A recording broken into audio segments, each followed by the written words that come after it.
All right, we are back with confrontation. So we left off on just different appropriate and inappropriate ways that we might handle confrontation. So I wanted to give you a quick example.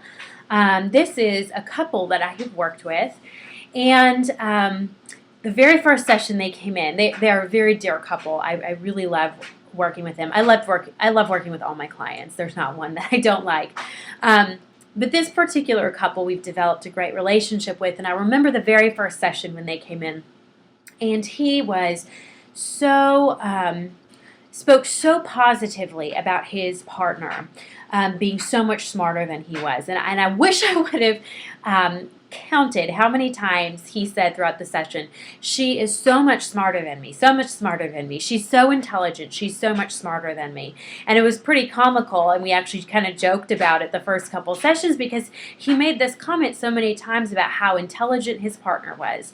And that was very endearing. But as we continued to work together, what we started to notice is that he could not be wrong.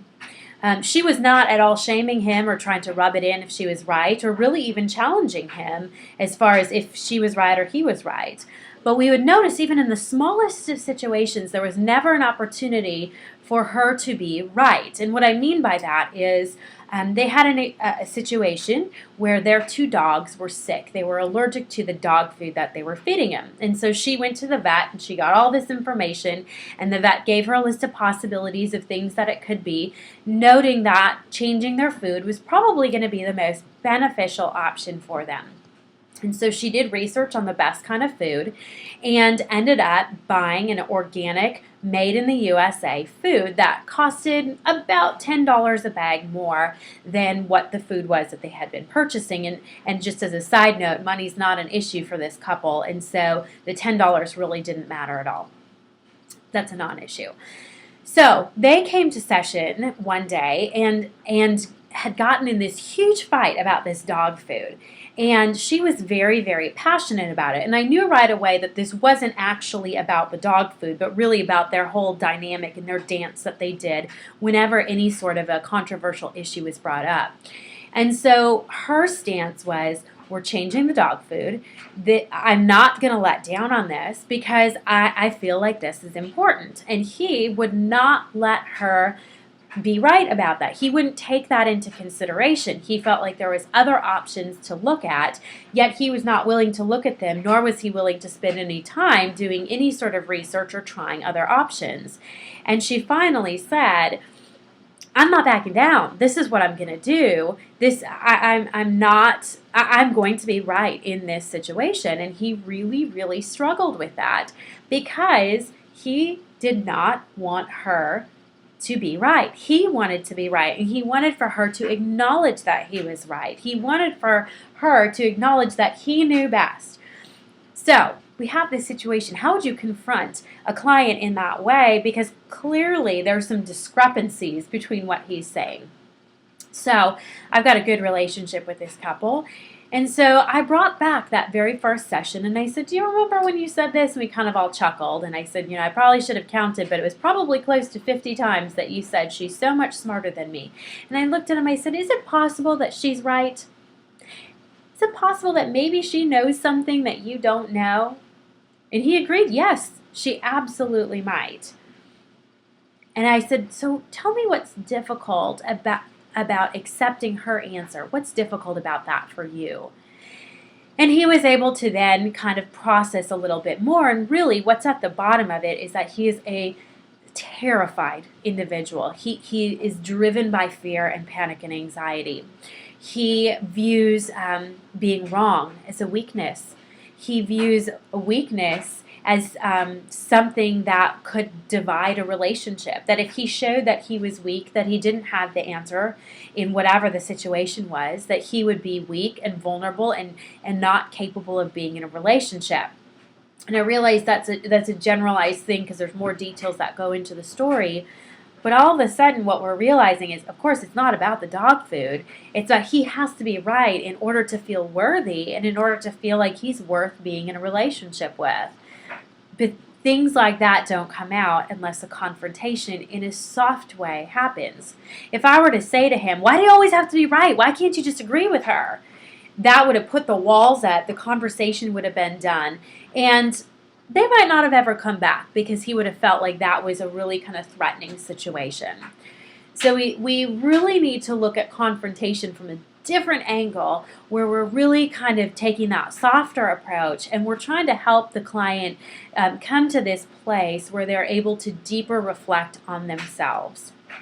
So, as you'll know, in our classroom, we are practicing all of these micro skills. And one of the things, I don't know if you've caught it, but one of the things that I have encouraged many of y'all to do in our group discussion board is to be practicing some of these skills within the group discussion. Now, if we were face to face, of course, this would look far different, and you guys would have opportunities to catch a voice inflection and tone and the look on people's faces and read body language and all of those sorts of things. But because we don't, we do the best we can with what we have. And so I might just kind of invite you to that place of going, the group discussion board is a place for discussion where our opinions can differ and where discussion can be had and where nobody has to be right or wrong. But how can we use kind of that concept of confrontation or challenging somebody in such a way that it is very similar to what we might do with a client? So watching our words, watching how we might phrase something, noting positive things, asking for further clarification or explanation. Tell me more about this. In such a way that we're really starting to have like a very consistent overflow between personal and professional. And the reason I think that's so important is perhaps part of my own journey, in that the more that I have developed myself as a therapist, the more developed I have become as a person, and vice versa. And you know, I know I have never arrived. I don't plan on arriving. There's always going to be room for growth and learning and refinement and sanctification as long as I'm here on this earth. But one of the things that I've really kind of embraced over the last couple years, and this has been the help of my supervisors for licensure and some many wonderful friends and therapists that I have in my life, has been to adopt an attitude of consistency between both my personal and professional life, and taking a look at why I do the things that I do. Why do I say the things that I say? And really taking that softer approach, not only with my clients, but also with my friends. You know, what I love, and I tell this to some of my clients too, is that if you met me on the street or if you met me in my office, you're not going to get a different person. You're going to get me all the time. Now, there's different parts of me that are engaged more or less depending on the circumstance that I'm in.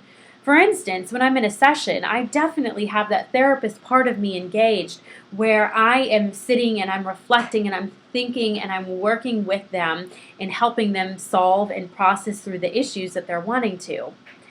That part's going to be a little bit disengaged when I'm talking with a friend or a significant other when they're talking about an issue. I might offer a little bit more advice because we've got a friendship relationship or we're in a relationship.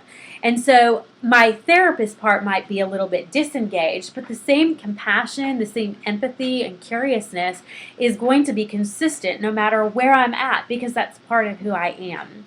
So recognizing that we can be a very fluid and whole person with different parts of us that kind of come to the surface given the different circumstance, but it doesn't mean that we as a person change necessarily given the circumstance that we're in. And so whether that's with confrontation or reflection skills or communication skills or however that is for you, I would love to just invite you to that place of going, who am I as a person? What does this look like with my family, with my friends, in my ministry, in the counseling session, at my job? All of those sorts of things, and looking for some consistency, figuring out something that fits you because that is you. And that's just, I would love to just encourage you guys to be mindful of that and seeking that.